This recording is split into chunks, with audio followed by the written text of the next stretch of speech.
लेकिन मैं अक्सर मतलब सोचता था, या बल्कि एक बहुत ज़्यादा रिस्पेक्ट भी इनकी हमारी नज़र में इसलिए भी है कि ये बिला वजह की बातें नहीं करते।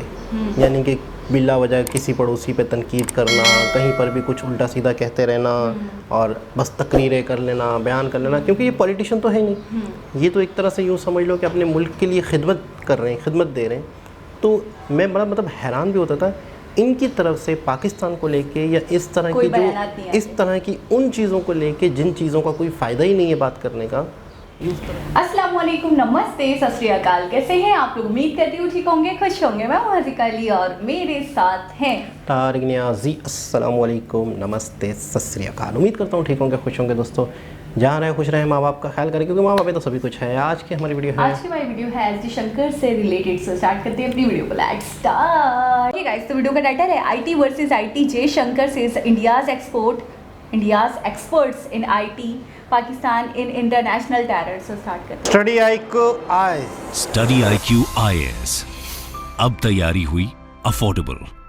नमस्कार दोस्तों, हमारे external affairs minister S Jaishankar साहब, आपने देखा होगा कि पिछले कुछ दिनों से लगातार खबरों में बने हुए हैं। स्पेशली यूएस के अंदर जो पूरा 10 दिन का दौरा था, उसके अंदर उन्होंने कई ऐसी बातें कही थी जिसको लेकर काफी ज्यादा चर्चा हुआ था देश के अंदर, विदेश के अंदर। लेकिन यहां पर क्या हुआ है कि जैसे ही वो भारत लौटे तो उन्होंने गुजरात का दौरा किया। मैं आपको बताऊंगा आगे गुजरात के अंदर हुआ क्या है। लेकिन वहां पर अगेन उन्होंने एक बहुत ही इंपॉर्टेंट स्पीच बोली है और उसके अंदर कंपेयर किया है भारत के आईटी को पाकिस्तान के आईटी से। भारत का आईटी जो है, हम उसको कहते हैं इंफॉर्मेशन टेक्नोलॉजी, बहुत तेजी से भारत के ग्रोथ में मदद कर रहा है। लेकिन दूसरी तरफ पाकिस्तान के ग्रोथ में जो मदद कर रहा है वो है आपका इंटरनेशनल टेररिज्म। यहां पर आप देख सकते हो, no country practises terrorism like Pakistan does, ऐसा एस जयशंकर साहब ने कहा। इसको डिटेल से बताऊंगा मैं आपको कि एग्जैक्टली हुआ क्या है। प्लस साथ ही साथ हम थोड़ा सा कंपेयर करेंगे कि भारत की जो ग्रोथ है वो किस तरीके से आईटी के द्वारा पुश की जा रही है, और दूसरी तरफ एस जयशंकर ने जो कहा है पाकिस्तान को लेकर, उसके क्या मायने हैं। काफी कुछ जानने को है, चलिए आगे बढ़ते हैं। लेकिन उसके पहले ध्यान रखिएगा दोस्तों, 6 अक्टूबर को यूपीएससी का ये जो बैच है वो क्लोज हो जाएगा। अगर आप यूपीएससी की तैयारी करना चाहते हैं और बेस्ट गाइडेंस लेना चाहते हैं at a very affordable rate, just 19,000 rupees में आपको ये पूरा कोर्स मिलेगा by using the code Ankit live हमारे वेबसाइट और ऐप पर। और इसके अंदर आप देख सकते हो लाइव क्लासेस दिए जाएंगे, 900+ आवर्स, नोट्स दिए जाएंगे, आंसर राइटिंग प्रैक्टिस आपके मेंस एग्जाम के लिए, कई सारे फीचर्स हैं प्रीलिम्स के लिए, और साथ ही साथ यहां पर आपको मेंटरशिप भी दिया जाएगा। कोई दिक्कत है, प्रॉब्लम है, कभी भी आप अपने मेंटर से पूछ सकते हैं। इसके अलावा अगर आपको एमसीक्यूज अटेम्प्ट करना है तो मेरे इंस्टा पेज पर जाइए, वहां पर स्टोरीज में जितने भी एमसीक्यूज हैं उसको आप अटेम्प्ट कर पाएंगे। चलिए शुरुआत करते हैं और सबसे पहले देखते हैं एग्जैक्टली अभी हो क्या रहा है। जैसा कि मैंने बताया, एस जयशंकर साहब ने आईटी वर्सेस आईटी का एक जाइब लिया है पाकिस्तान। देखो, जाहिर सी बात है, उन्होंने पाकिस्तान का डायरेक्टली नाम नहीं लिया, लेकिन एक नेबरिंग कंट्री करके उन्होंने संबोधित किया, और जाहिर सी बात है यह पाकिस्तान की तरफ ही इशारा था। उन्होंने कहा कि an expert in international terrorism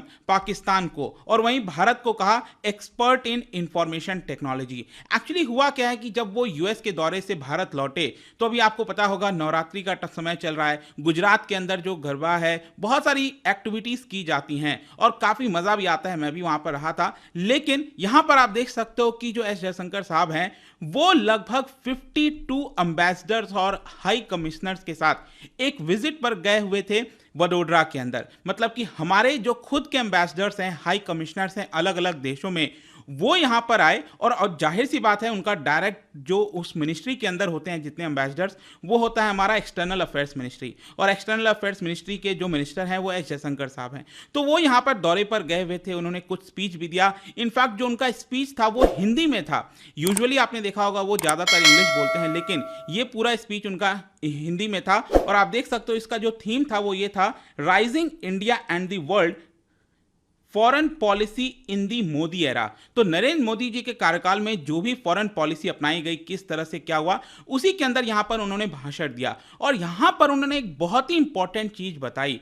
सबसे पहले उन्होंने ये कहा कि पहले जो अंडरस्टैंडिंग थी वर्ल्ड की टेररिज्म को लेकर, वो काफी ज्यादा चेंज हुई है अब। क्योंकि आपने देखा भी होगा, जो प्राइम मिनिस्टर मोदी उन्होंने कई बार इस चीज को रिपीट किया है कि वेस्टर्न कंट्रीज को, यूएस या फिर यूरोपियन कंट्रीज, उनको टेररिज्म के बारे में कुछ ज्यादा समझ नहीं आता था पहले। लेकिन लेकिन हुआ क्या, 9/11 के बाद यूएस को रियलाइज हुआ कि टेररिज्म जैसी भी कोई चीज होती है, और उसके बाद यहां पर कई सारी चीजें की गई। लेकिन अभी भी अगर आपको पता हो तो यूएन के द्वारा कोई एक डेफिनेशन नहीं दिया गया है टेररिज्म को लेकर। बार बार प्राइम मिनिस्टर मोदी इस चीज को रिपीट करते रहते हैं, हर जगह उनका यह भी कहना होता है कि हमें यहां पर गुड टेररिज्म बैड टेररिज्म का जो अंतर है उसको खत्म करना पड़ेगा, और टेररिज्म को बहुत सख्त तरीके से निपटने की आवश्यकता है। तो ये बार बार भारत की तरफ से कहा जाता है, लेकिन अभी भी यूएन के अंदर कोई एक स्ट्रिक्ट डेफिनेशन आपको टेररिज्म की देखने को नहीं मिलेगी। और इसीलिए यहां पर एस जयशंकर साहब ने इस चीज को रिपीट किया और कहा कि यहां पर वर्ल्ड की जो पहले अंडरस्टैंडिंग होती थी टेररिज्म की, अब वो काफी हद तक चेंज हो चुकी है। उनको समझ में आने लगा है कि यहां पर टेररिज्म जो है वो सिर्फ भारत या फिर बाकी के देशों के लिए खतरनाक नहीं है, उनके खुद के लिए भी खतरनाक है। The world is not tolerating it any more, countries using terrorism are under pressure. और जाहिर सी बात है, जब विश्व को यह चीज रियलाइज हो रहा है तो जहां जहां से जो टेररिज्म उत्पन्न होता है उनके ऊपर काफी प्रेशर भी दिया जाता है। इसके अलावा एस जयशंकर का यह भी कहना था कि भारत तो टेररिज्म को बहुत लंबे समय से झेलता आ रहा है। आपको पता ही है, आजादी के बाद से ही जो पाकिस्तान जिस रास्ते पर चला गया उसकी वजह से भारत को काफी नुकसान हुआ है। नुकसान इन अ सेंस कहने का मतलब यह है कि ना तो पाकिस्तान अपनी खुद की भलाई कर पाया है और ना भारत की भलाई कर पाया है, और इसकी वजह से इसको हमें यहां पर निपटने की आवश्यकता है। तो यहां पर भारत को इसके बारे में तो पहले से पता था, लेकिन विश्व को इसके बारे में काफी रिसेंटली पता हुआ है। साथ ही साथ उनका यह भी कहना था कि no other country practises terrorism in this manner, मतलब जिस प्रकार से पाकिस्तान टेररिज्म को प्रैक्टिस करता है कोई भी देश इस तरह से तो प्रैक्टिस नहीं करता है। स्पेशली आपने देखा होगा, चाहे गल्फ कंट्रीज हो, मलेशिया, कोई भी आप देश देख लो जहां पर मुस्लिम मेजॉरिटी कंट्रीज हैं, जिस प्रकार से पाकिस्तान के द्वारा खुद की सरकार की मदद से, उनके आर्मी की मदद से टेररिज्म को फैलाने की कोशिश की जाती है, और ऐसा कभी किसी के द्वारा नहीं किया गया। और स्पेशली 26/11 का जो अटैक हुआ था उसके बाद तो भारत को यहां पर क्लियर कर देना चाहिए पाकिस्तान को कि अगर वो किसी प्रकार का भी टेररिज्म फैलाएगा भारत में तो उसकी एक कड़ी कार्रवाई जो है वो की जाएगी। इसके अलावा उन्होंने एक एग्जाम्पल दिया, और बहुत ही अच्छा एग्जाम्पल दिया, कि किस तरीके से बांग्लादेश में अगर आप देखोगे, क्योंकि बांग्लादेश भी 1971 के पहले ईस्ट पाकिस्तान था, पाकिस्तान का ही हिस्सा था, लेकिन यहां पर क्या हुआ, फाइनली भारत ने और बांग्लादेश ने एक बॉर्डर एग्रीमेंट किया।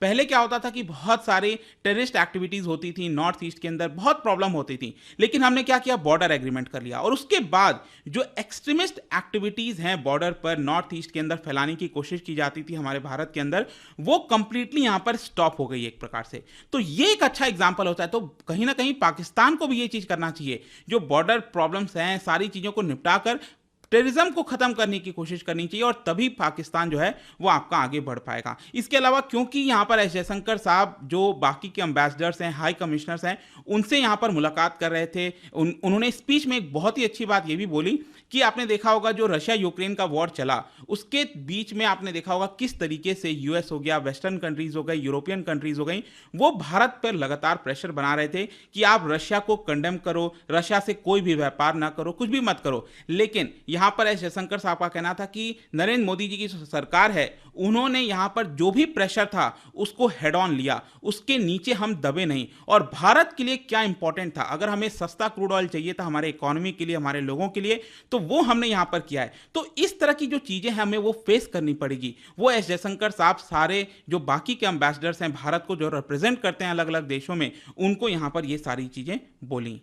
इसके अलावा आपने ये भी देखा होगा कि एस जयशंकर साहब जब यूएस गए थे, यूनाइटेड स्टेट्स ऑफ अमेरिका, अभी 10 दिन का पूरा दौरा था, तो वहां पर भी उन्होंने एक प्रकार से यूएस को लेकर क्वेश्चन किया कि यूएस पाकिस्तान का जो रिलेशनशिप है, क्योंकि यहां पर जो अमेरिकन कम्युनिटी है, इंडियन अमेरिकन कम्युनिटी है वॉशिंगटन में, उसमें वो संबोधित कर रहे थे, लोगों से बात कर रहे थे। उनसे क्वेश्चन पूछा गया कि जिस प्रकार से यूएस के द्वारा F-16 फाइटर जेट दिया जा रहा है उसको लेकर आपको क्या कहना है। तो यहां पर एस जयशंकर साहब ने क्लियर तौर पर कह दिया कि जिस प्रकार का रिलेशन रहा है पाकिस्तान यूएस का, ना तो उससे पाकिस्तान को फायदा हुआ है और ना ही अमेरिकन इंटरेस्ट को फायदा हुआ है। जो अमेरिका बार बार बात कह रहा है कि हम F-16 दे रहे हैं, इसका कोई बहुत ज्यादा इंपॉर्टेंस नहीं है, लेकिन उनको समझना चाहिए कि विश्व फुलिश नहीं है, मतलब कि हम कोई बेवकूफ नहीं है। आप जिस तरह का F-16 प्रोवाइड कर रहे हो काफी पावरफुल है, और कहां पर उसका इस्तेमाल किया जाएगा हम सबको पता है। डोनाल्ड ट्रंप के दौरान आपको याद होगा कि यहां पर जो F-16 के मेंटेनेंस के लिए पूरा प्रोग्राम चला करता था $450 मिलियन का,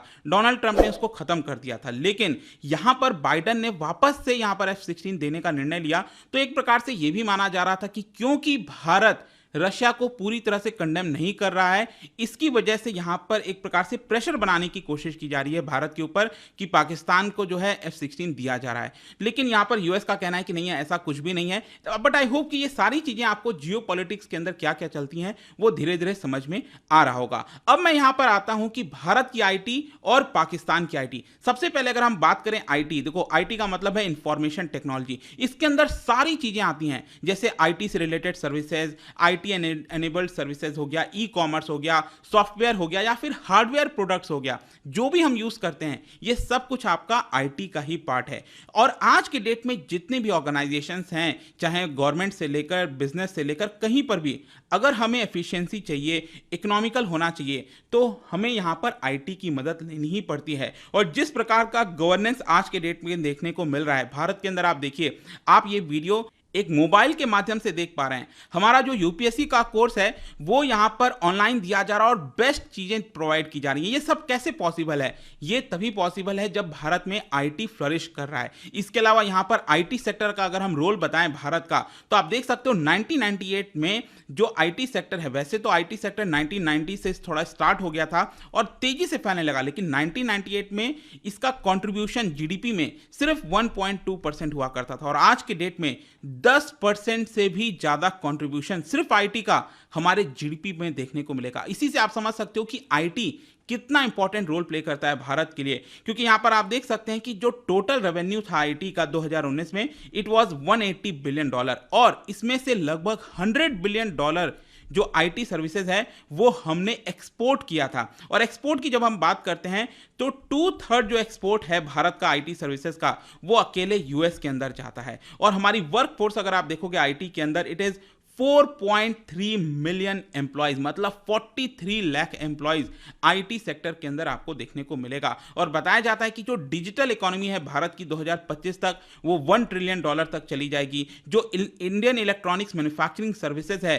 वो $152 बिलियन तक चली जाएगी 2025 तक। ऑलरेडी सरकार ने 100% एफडीआई अलाउ कर रखा है ऑटोमेटिक रूट के माध्यम से। मतलब कि हमारा फोकस कहां है? हमारा फोकस है देश को आगे बढ़ाने में, आईटी को और ज्यादा पुश करने में। लेकिन अगर आप पाकिस्तान का देखो तो पाकिस्तान इंफॉर्मेशन टेक्नोलॉजी के बजाय बार बार टेररिज्म के ऊपर फोकस करता है। जैसे कि फॉर एग्जांपल अभी आप देखो ना, यूएन के अंदर पाकिस्तान के प्राइम मिनिस्टर शहबाज शरीफ गए, वहां पर उन्होंने स्पीच दिया और स्पीच के अंदर क्या कहा कि पाकिस्तान जो है वो अफगानिस्तान के अंदर हो रहे टेररिज्म को लेकर बहुत परेशान है, बहुत ज्यादा चिंतित है। आप खुद सोचिए, पाकिस्तान यहां पर अफगानिस्तान को लेकर कह रहा है, वहां पर उनका कहना है कि हमारी जो पॉपुलेशन है पाकिस्तान के अंदर वो यहां पर खतरे में है बिकॉज ऑफ अफगानिस्तान, वहां पर जो तालिबान है। क्योंकि आपने देखा होगा रिसेंट टाइम्स में पाकिस्तान और तालिबान के जो रिश्ते हैं उसमें बहुत सारी प्रॉब्लम्स आई हैं। लेकिन शहबाज शरीफ ये बोलना भूल गए कि किस तरीके से आज भी यहां पर उनकी जो सरकार है, उनकी जो मिलिट्री है,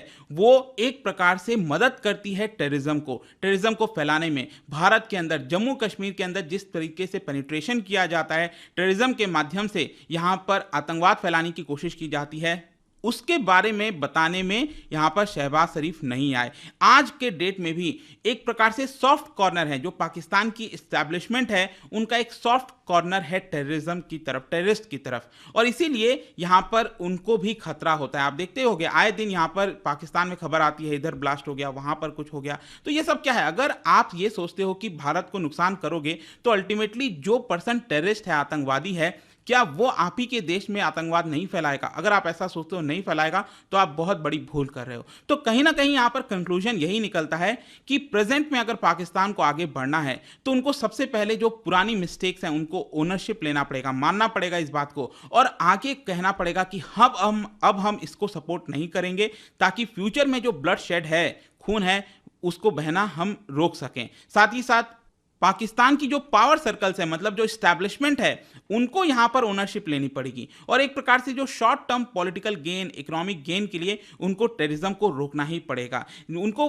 अपने आप को ही यहां पर एक प्रकार से मूर्ख नहीं बनाना है, उनको जेन्युइन डिस्कशन करना है किस तरीके से पीस को प्रमोट किया जाए, डेवलपमेंट को प्रमोट किया जाए पूरे रीजन में। क्योंकि एक बहुत दुख की बात है कि पाकिस्तानी जो यूथ है, युवा है पाकिस्तान के अंदर, उसको एक सिविल और मिलिट्री रूल के तहत टेररिज्म की तरफ ढकेला जाता है रादर देन उनको एक अच्छा फ्यूचर देने के लिए। तो कहीं ना कहीं आई होप कि इस वीडियो के माध्यम से दोस्तों यहाँ पर जो एस जयशंकर साहब का कहना था उसका एक पूरा सारांश जो है वो आपको समझ में आ गया होगा। और जाने से पहले एक इंटरेस्टिंग क्वेश्चन, क्योंकि हम आईटी वगैरह इंटरनेट की बात कर रहे हैं, क्या बता सकते हो इंटरनेट के अंदर सबसे पहला सर्च इंजन कौन सा था? क्या बता सकते हैं इन 4 ऑप्शन में से? इसका राइट आंसर आपको पता ही है, मेरे इंस्टाग्राम पर तो मिलेगा ही। वहां पर अगर आप नहीं हो कोई बात नहीं, टेलीग्राम से भी ले सकते हैं इसका सही उत्तर। मैं कई सारे जो MCQs हैं वो यहाँ पर स्टोरीज में डाला करता हूँ। बाकी अगर आपको PDF चाहिए तो टेलीग्राम पर आइए, अलग अलग सोशल मीडिया पर आप जुड़ पाओगे। और जैसा मैंने बताया UPSC की तैयारी आप कर सकते हैं by using the code Ankit type, क्योंकि सिर्फ 19,000 में। जी जनाब, गुजरात में इनकी स्पीच जिसमें अच्छा, मैं वैसे एक चीज़ काफ़ी टाइम से मैं देख रहा था, काफ़ी टाइम से मैं नोट भी कर रहा था कि एस जयशंकर कहीं पर भी जाके स्पीच करते हैं। हालांकि इनका जो ड्यूटी है या इनका जो डिपार्ट है या इनका जो एक तरह से ओहदा है उसको लेके बहुत सारी बातें पाकिस्तान से रिलेटेड हो सकती थी, होती नज़र भी आती। लेकिन मैं अक्सर मतलब सोचता था, या बल्कि एक बहुत ज़्यादा रिस्पेक्ट भी इनकी हमारी नज़र में इसलिए भी है कि ये बिला वजह की बातें नहीं करते। यानी कि बिला वजह किसी पड़ोसी पे तनकीद करना, कहीं पर भी कुछ उल्टा सीधा कहते रहना और बस तकरीरें कर लेना, बयान कर लेना, क्योंकि ये पॉलिटिशियन तो है नहीं, ये तो एक तरह से यूँ समझ लो कि अपने मुल्क के लिए खिदमत कर रहे हैं, खिदमत दे रहे हैं। तो मैं बड़ा मतलब हैरान भी होता था इनकी तरफ से पाकिस्तान को लेके या इस तरह की जो इस तरह की उन चीज़ों को लेके जिन चीज़ों का कोई फ़ायदा ही नहीं है बात करने का, ये उस तरह पे बात नहीं करते। और अभी भी मतलब है कि इन्होंने नाम नहीं लिया कंट्री का, ठीक है ना। तो इससे मैं कहता हूँ कि इनकी हाइप, इनका कद हमारी नज़र में और ज़्यादा बुलंद हुआ। दूसरी चीज़ ये है कि बहुत पहले मैं समझता हूँ, अब मैं बिल्कुल आप जैसे हम रह रहे हैं, अगर हम कोई बात कर रहे हैं तो उसमें कोई ना कोई वज़न तो है। बेशक हमारा मीडिया कुछ भी कहे, हमारी ख़बरें कुछ भी कहें, हमारे एंकर कुछ भी कहें कि कुछ टाइम पहले पाकिस्तान में हालात वाकई बहुत ख़राब थे, बहुत ज़्यादा, बहुत शहरों में बम धमाके या ये चीज़ें या वो चीज़ें थी, लेकिन वो थी। हाँ, अब उस हवाले से मैं कहता हूँ अच्छा, एक अब दूसरी चीज़ एक और है, उसका मैं जिक्र कर लूँगा। लेकिन अब वो जो चीज़ थी ना, जो एक मार्केट के अंदर ब्लास्ट हो जाता था, ज़्यादा नाम इसलिए भी नहीं लूँगा, उसकी वजह यह है कि यूट्यूब का एल्गोरिदम भी कुछ इस तरह से है कि अगर आप इस तरह की चीज़ों को ज़्यादा बार बार वीडियो के अंदर या साउंड के अंदर या टाइटल के अंदर नाम आते हैं तो उससे भी वीडियो के लिए इशू हो जाता है।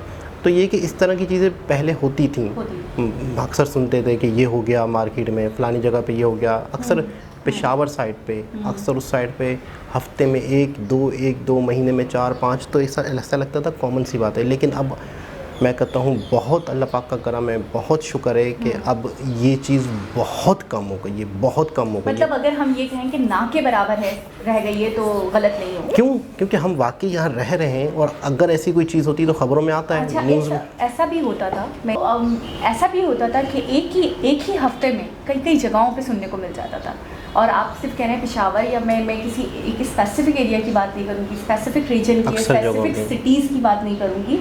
ऐसा होता था कि कराची में भी होता था, इस्लामाबाद में भी सुनते थे, पेशावर में भी सुनते थे, हर मतलब खित्ते का कोई भी हिस्सा मुझे ऐसा लगता था बाकी नहीं है। लेकिन अभी मैं इस बात को पता नहीं क्यों पूरी वीडियो में रिलेट नहीं कर पाई हूँ, क्योंकि बाकी आपने सही कहा कि हम यहाँ रहते हैं, हमें बेटर पता है। और मैंने देखा है इस हवाले से, आप पॉलिटिक्स के हवाले से अगर बात करें, बहुत उथल पुथल है, बहुत ज़्यादा अनस्टेबिलिटी पाई जाती है, हर वक्त जलसे होते रहते हैं, धरने होते रहते हैं, वो उसको बुरा कहता है, वो उसको बुरा कहता है, वो बात दी करे, उसमें बहुत ज़्यादा आप ये कहेंगे तो मैं मानूंगी कि हाँ अनस्टेबिलिटी है। लेकिन इस मामले में बहुत अमन है, बहुत पहले से बहुत ज़्यादा सुकून है। मतलब अब तो ऐसा होता है कि बहुत रेयरली सुनने को मिलता है, बिल्कुल, और कभी मतलब महीनों में साल में कभी सुन लिया, लेकिन नहीं, अब तो मैं ये कहूँगी इस चीज़ पे बड़ा काबू पाया गया है। और दूसरी चीज़ ये है कि जो मैंने अभी शुरू में कहा था कि एक चीज़ तो बहुत ज़्यादा बढ़ गई है, वो चीज़ है जो इंडिविजुअली लोग स्ट्रीट क्राइम कर रहे हैं। उसके अंदर अगर किसी के साथ कोई किसी की जान ले लेता है, कोई इस तरह से प्रॉब्लम हो रही है, वो एक अलग चीज़ है, वो बहुत बढ़ गई है। वो इसलिए बढ़ गई है कि वो महंगाई और गुर्बत की वजह से बढ़ गई है। तो ये है कि ऑपरेशन भी हुए थे बहुत ज़्यादा इस एरिया की तरफ जो अफ़गानिस्तान की पट्टी लगती है, जिसकी वजह से जैसे ऑपरेशन हुए, ऑपरेशन बहुत ज़्यादा हुए और उस ऑपरेशन ही की वजह से मुझे लगता है कि अफ़गानिस्तान के साथ ताल्लुकात जो हैं वो भी हमारे ख़राब हुए। और मैंने तो इस तक सुना था कि बाकायदा 15-15, 20-20 दिन तक वो चले, उसके बाद बाकायदा उनको ऐसा लगता था चुन चुन के निकाला गया है, ढूंढा गया है, बाकायदा उनको पहले सुराग लगाया गया, ढूंढा गया, पूरा ऑपरेशन किया गया, 15-15, 20-20 दिन तक चले वो। तो मुझे ऐसा लगता है इसकी वजह से बड़ा अमनो अमान हुआ, या शायद डरो खौफ हो गया कि उसके बाद ये चीज़ें बहुत काबू में आ गई, बहुत कम हो गई, बहुत बिल्कुल ना के बराबर ख़त्म हो गई। अच्छा, साथ साथ एक और चीज़ भी मैं कहूँगा कि एक तबका हमारा ज़रूर ऐसा है जो इनको सपोर्ट भी करता होगा, सही, किसी और पॉइंट ऑफ व्यू से, मज़हबी पॉइंट ऑफ व्यू से, इस्लामी पॉइंट ऑफ व्यू से, कुछ और एक तबका है जो शायद इनको सपोर्ट करता भी होगा, लेकिन मैं नहीं समझता कि शायद गवर्नमेंट करती हो, एक तबका होगा। अच्छा, दूसरी चीज़ ये है कि एक वक्त ऐसा था कि अमेरिका को हमसे मफाद था और हमसे अमेरिका ने काम लिए, ये पूरी दुनिया जानती है, और हमारे पुराने जो पॉलिटिशियन हैं या जो भी लोग हैं वो भी मानते हैं। अब मैंने कल ही मैंने एक वीडियो देखी बड़ी डिटेल से कि यार असल प्रॉब्लम क्या है पाकिस्तान का, असल इशू क्या है। उसने मतलब उन्होंने पूरी 20-25 मिनट की वीडियो मैंने देखी, उसमें एंड में उन्होंने भाई ने ये कहा, आप लोगों ने भी शायद देखी हो, उसका थंबनेल ऐसा है कि पाकिस्तान का नक्शा बना हुआ है और उसमें चारों तरफ आग लगी हुई है, ठीक है ना, और एक तरफ मोदी जी की भी तस्वीर है। सही है, तो आपने क्लिक कर लिया। तो मैंने कहा यार ये मतलब अट्रैक्शन, तो उन्होंने बड़ी डिटेल से बताया कि शुरू से लेके आज तक क्या इशू रहा। आखिर में उन्होंने ये बताया लास्ट में, जो पूरी वीडियो तो नहीं बात नहीं कर सकता, लास्ट में उन्होंने ये बताया भाई ने, एक वक्त था अमेरिका को पाकिस्तान से, पाकिस्तान को अमेरिका से मफाद, पाकिस्तान को तो हमेशा ही मफाद है दूसरा वाला, लेकिन अब अमेरिका का मफाद ख़त्म हो गया। अब अमेरिका के मकसद के लिए पाकिस्तान नहीं रहा, यानी कि अब अमेरिका के लिए यूज़ नहीं हो सकता। पता है, सालाना डोनेशन फिक्स था, फिक्स डोनेशन था सालाना, देना ही देना है, अरब ने देना है। अच्छा, फिर उधर से कम हुआ तो फिर चाइना वाली कहा। अच्छा, जब एटमी धमाके हुए थे पाकिस्तान में, उसके बाद डोनेशन ख़त्म हो गया था, फिर 2011 से दोबारा शुरू हुआ। उन्होंने पूरी, जब से पाकिस्तान बना आज तक की हिस्ट्री पूरी उन्होंने बताई, पूरी डिटेल से बताई कि असल पाकिस्तान का इशू क्या है। तो मुझे ऐसा लगता है कि वो जो डोनेशन वाला मामला था ना, अब वो ख़त्म हुआ, हम अपने पैरों पे यहाँ खड़े नहीं हो सके, तो आज हमारे साथ इसलिए प्रॉब्लम आ रही है। मुझे पता है क्या लगता है, मुझे ऐसा लगता है, मैंने तो खैर वो वीडियो नहीं देखी, लेकिन मुझे अगर मैं अपना एक राय दूँ या अपना थोड़ा सा बताऊँ एक्सपीरियंस से, तो मुझे ऐसा लगता है अफ़गानिस्तान से ना अमेरिका का जो एक अट्रैक्शन था वो ख़त्म हो चुका है। अब क्योंकि अफ़गानिस्तान से ख़त्म हो चुका है, तो पाकिस्तान तो बीच की कड़ी था ना, पाकिस्तान को यूज़ ही वो किस लिए कर रहा था वो आप भी जानते हैं, मैं भी जानती हूँ। तो जब अफ़गानिस्तान पे ही उसका इंटरेस्ट नहीं रहा, तो मुझे लगता है शायद फिर पाकिस्तान यूज़ नहीं हो सकता था, वो उसके मफाद के लिए काबिल नहीं था, तो इसलिए अब उसका अट्रैक्शन नहीं रहा पाकिस्तान में भी।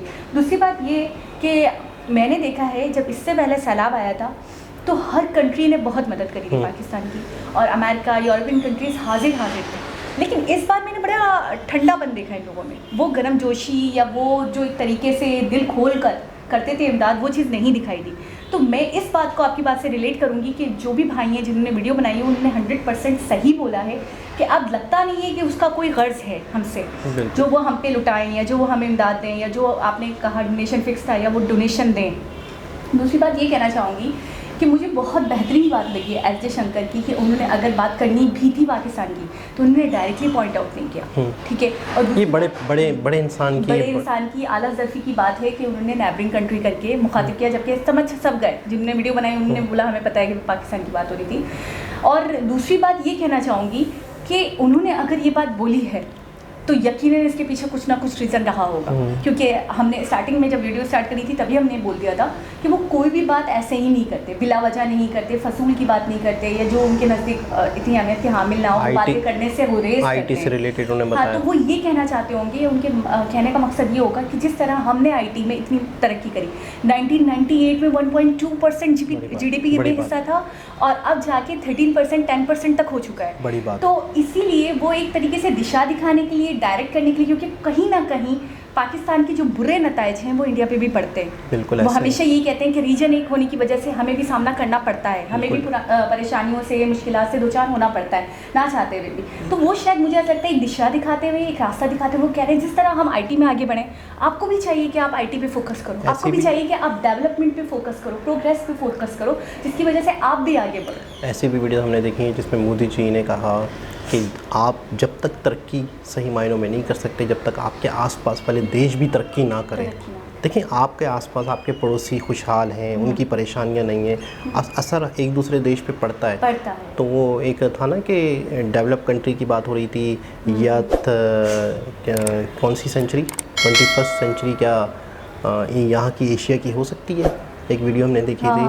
तो उसमें बाकायदा बताया था कि हम कुछ देश अगर तरक्की याफ्ता हो भी जाएं जब तक हमारे पड़ोसी नहीं होंगे तो हम उससे एशिया की तमाम कंट्रीज़ का होना जरूरी है। हम उसे एशिया की सेंचुरी नहीं कहेंगे, नहीं कह सकते। तो ये है कि अगर आसपास वाले देश भी तरक्की के साथ हमारे साथ जुड़े, कितनी खूबसूरत बात है, मतलब कितना अच्छा लगता है ये बात सुन के कि सिर्फ अपना नहीं सोचना, बिल्कुल अपने करीबियों का, अपने पड़ोसियों का भी सोचना। और इस बात में कोई शक नहीं है कि आईटी के मामले में हम बहुत पीछे हैं, बहुत ही ज़्यादा पीछे हैं। अच्छा, सारा एक्सपोर्ट इनका जो है यूएस की तरफ ज़्यादा है, ज़्यादातर यूएस की तरफ ही और है। जितने भी यहाँ पे पाकिस्तान में लोग इस हवाले से बात करते हैं आईटी से रिलेटेड या ऑनलाइन अर्निंग से रिलेटेड, और तो वो यही कहते हैं कि पाकिस्तान में स्कोप इतना ज़्यादा है, इतना ज़्यादा है। अगर इस वक्त कोई इस मैदान में कूदता है तो वो आने वाले वक्त में पूरा पाकिस्तान कूदा हुआ होगा, तो आने वाले वक्त में वो किंग कहलाएगा। अच्छा, मैं एक चीज़ और भी समझी इस वीडियो से, वो ये कि इन गोरों ही करके मुखातिब कर लेती हूँ, मुझे शदीद गुस्सा आ रहा है अभी उस बात के ऊपर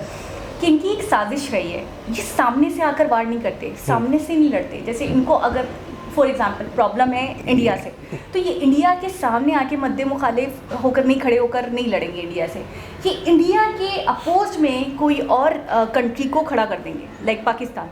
अब देखें जैसे F-16 की बात हुई, क्योंकि वो ये कह रहे हैं कि ऐसा कुछ नहीं है, इतना पावरफुल नहीं है, जबकि उन्होंने कहा हम कोई पागल नहीं है, हमें पता है वो कितना पावरफुल है, वो कितना ख़तरनाक हो सकता है। तो आप इस बात को डिनाई कर रहे हो, डिनाई करते रहो, लेकिन हम इतने बेवकूफ़ नहीं हैं, हम जानते हैं। तो मुझे ऐसा लगता है कि F-16 पहले इतने दिनों से आपने मना करा हुआ था, फिर ट्रंप ने मना कर दिया था इस मुआहदे का, उसके बाद बाइडन ने हाँ कर दी और उन्होंने कहा हम करेंगे, हम इसका मेंटेनेंस वगैरह जो भी है।